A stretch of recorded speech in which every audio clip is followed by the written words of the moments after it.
right now I'm going to just read a quote from Edward Mendell House and what he had to say in a private meeting with Woodrow Wilson, president between 1913 and 1921, from the private papers of Woodrow Wilson. Quote, "Very soon, every American will be required to register their biological property in a national system designed to keep track of the people, and that will operate under the ancient system of pledging. By such methodology, we can compel people to submit to our agenda, which will affect our security as chargeback for our fiat paper currency. Every American will be forced to register or suffer not being able to work and earn a living.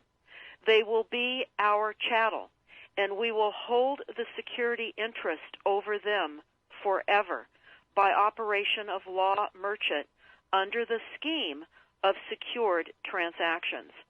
Americans, by unknowingly or unwittingly delivered the bills of lading to us, will be rendered bankrupt and insolvent, forever to remain economic slaves through taxation secured by their pledges.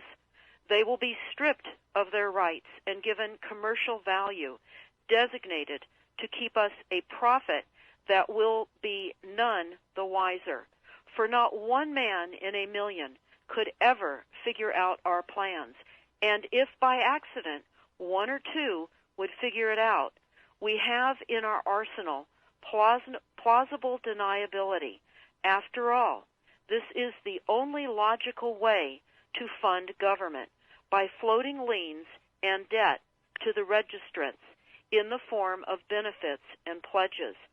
This will inevitably reap us huge profits beyond our wildest of expectations and leave every American a contributor to this fraud, which we will call social insurance. Without realizing it, every American will insure us for any loss we may incur, and in this manner, every American will unknowingly be our servant, however begrudgingly. The people will become helpless, without any hope for their redemption, and we will employ the high office of the President as our dummy corporation to foment this plot against America.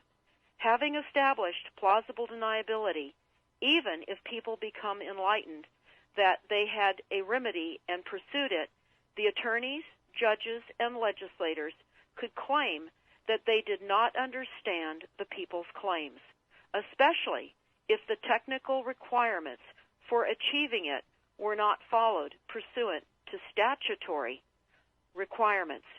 Requiring the public schools to teach civics, government, and history classes out of federally approved, politically correct textbooks written by the publishing houses owned by the owners of the Federal Reserve would assure that the people would not discover the remedy for a long time, if ever.